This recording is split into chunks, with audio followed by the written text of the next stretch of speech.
Hey, this is Shantha here. And thanks for being with me on Wednesdays with Shantha so far. And thanks for showing all the love and affection.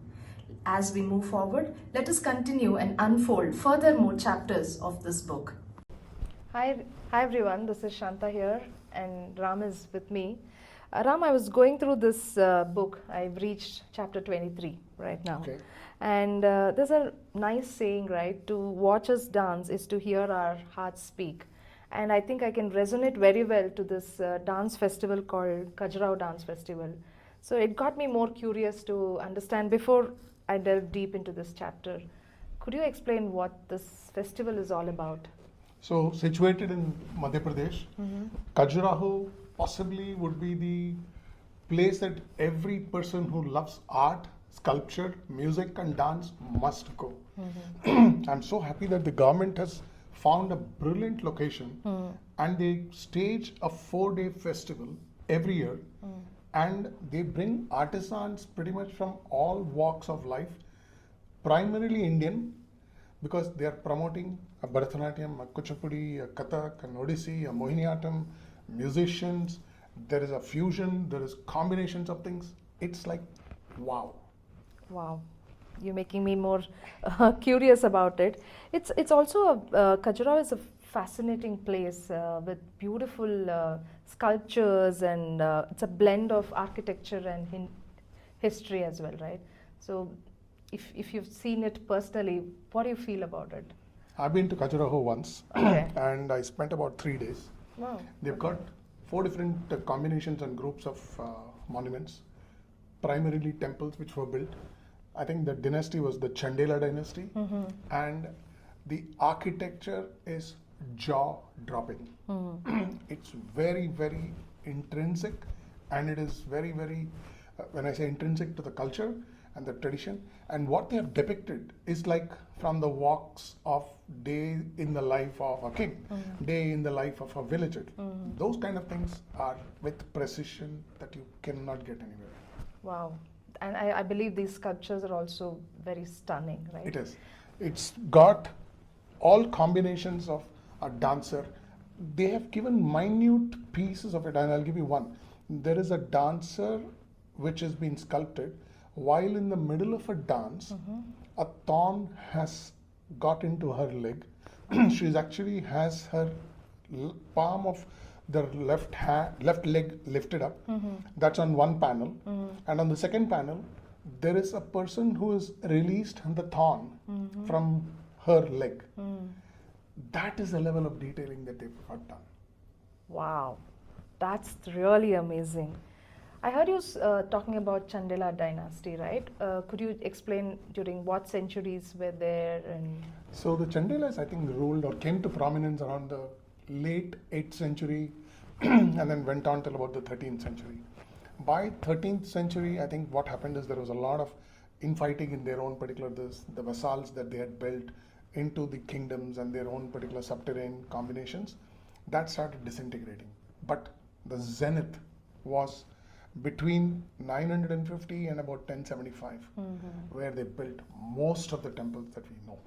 wow, it's really amazing concept what you have spoken about. And what happened to Khajuraho after the decline of Chandela dynasty? That's a sad story, right? Such beautiful monuments went into obscurity till about, I think, late 1800s, 1850, 1860. One of the British from the East India Company, who was basically doing some hunting expedition, fell into that place by mistake. All great things come caused through accident. So he found it, cleared the jungle, and lo and behold, they had the ruins of 64 temples, which then brilliantly the Archaeological Society of India, which is called the ASI, took it up and they rebuilt the whole part. Can you imagine? The space between two temples is a platform which at a raised level is about almost 40 feet.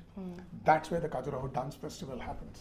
Oh, wow. Now that you spoke about the dance festival, I believe it's a beautiful tourist destination as well, where they can view this Khajuraho Dance Festival.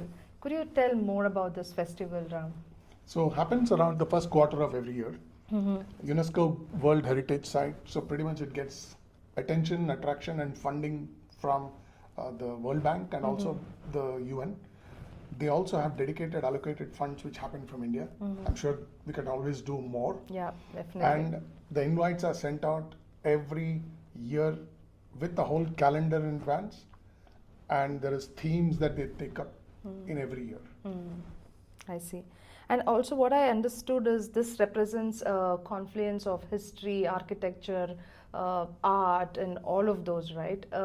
Can you explain a little more specifically in terms of the cultural fusion or in terms of the global recognition, what it has?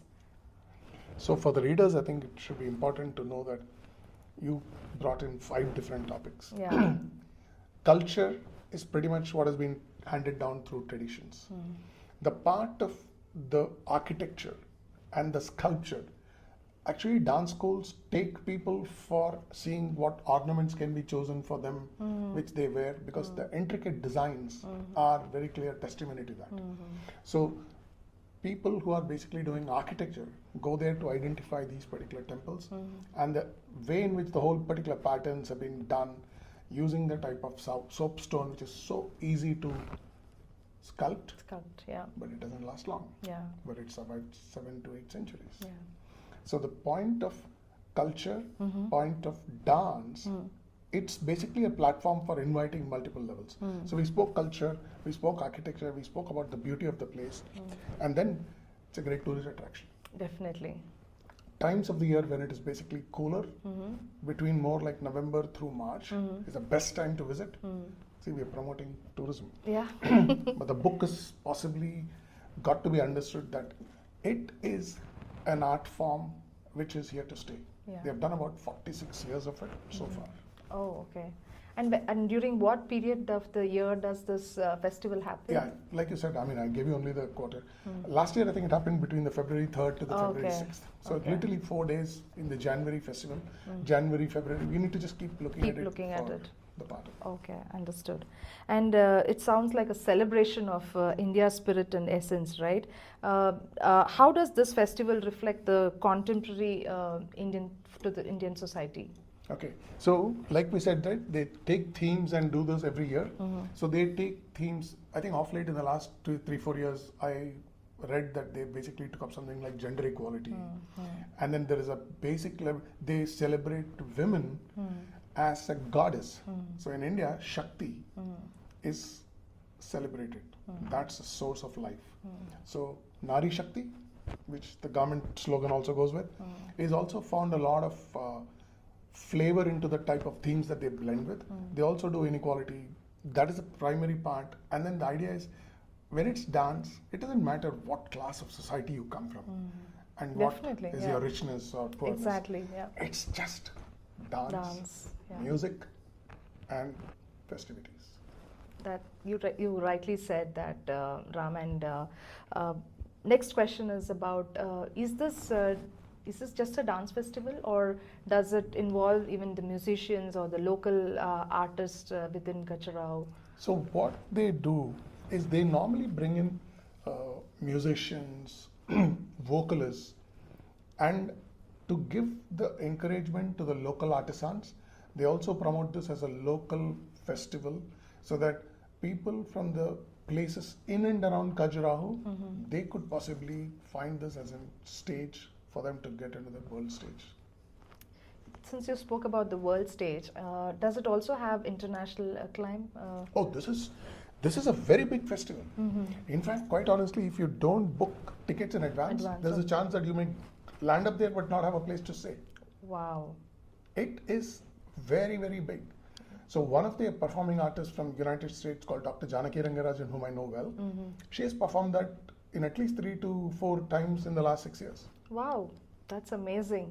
So that's also important now for our readers to book their tickets in advance, read the chapter so that you'll know more about this festival, and do visit next time when you get a chance.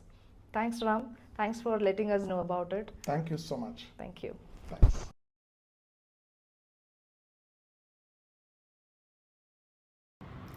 Welcome to the Shall We Dance app. This isn't just an app, it's a gateway to the soul of Bharatanatyam. a platform where tradition meets innovation and where learning becomes an immersive, transformative experience. We created this app to inspire students, empower teachers, and ignite passion in anyone drawn to the timeless beauty of this divine art form. Here, we explore Bharatanatyam from its roots to its timeless horizons. We dive into its rich history and profound theory, tracing the sacred path from its origins to its evolution. With practical lessons, this app guides you from the simplest adavus to the most advanced techniques designed for learners at every stage of their journey. And as we dance, we connect with the cosmos itself, celebrating Chidambaram, the home of Nataraja, the god of dance, where every step mirrors the rhythm of the universe. But this app is more than a movement. It is where art meets science. Together, we uncover the physics of sound, the interplay of tone, volume, and raga, and how these harmonize with Bharatanatyam to create something extraordinary. This is where rhythm and melody awaken the spirit, connecting us to something far greater than ourselves. This is an invitation to experience divinity, dance, music, and salvation to connect with the divine. Let us embark on this journey together and celebrate the eternal essence of Bharatanatyam.